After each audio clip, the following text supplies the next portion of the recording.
Hi friends, this is the last craft project that I'm posting for December, so I hope you get a chance to do this one. This is one of my favorite crafts too. I've been doing a lot of favorites this season. I made a snowman, and maybe you're outside right now making a real snowman in the snow.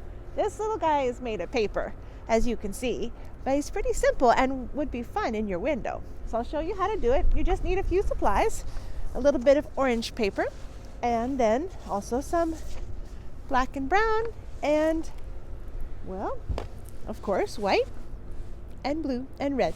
And you could use whatever colors you want for your hats or scarves or buttons. You could make a magic hat like Frosty had. Of course, you'll need scissors and a glue stick or tape, and then you just start cutting. One way would be to find 3 containers that are different circle sizes, like an oatmeal container, a bowl, and a glass, and then trace each one of those circles and then tape them together.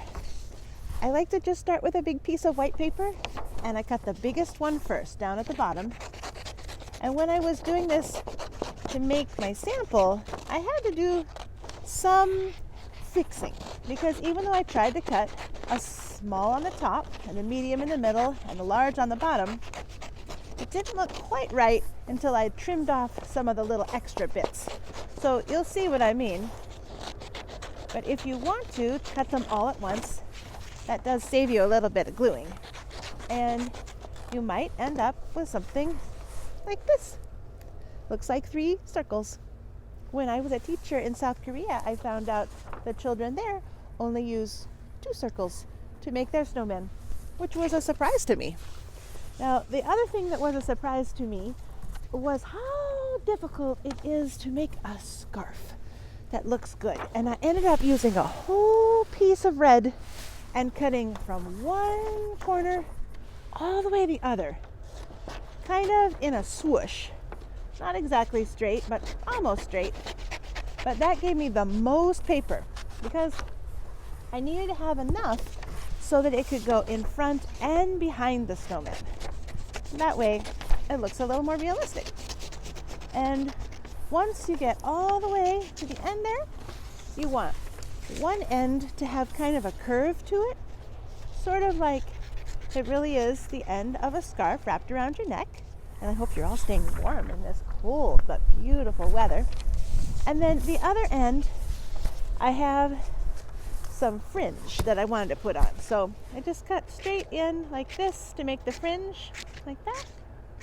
Now, of course, the eyes in black, that's pretty straightforward. You're going to need something that'll be a circle, trace around that, or you can do it freehand. But the scarf is the tricky part, so I just wanted to show you. When you fold it like this, you can see it starts to look more like a real scarf. And then you might want some help making the nose out of orange paper, making the hat, or whatever else. You can add mittens. These little stick arms I did cut at the same time, so they ended up kind of symmetrical, which is fun. And I hope you have fun making your snowman, or maybe making one out of paper and one out in the real beautiful sunshine. I want to step out of the picture for a minute so you can see behind me more clearly. It is a gorgeous day in Haines, Alaska. I hope you have a very Merry Christmas and a Happy New Year. This is what we are surrounded by.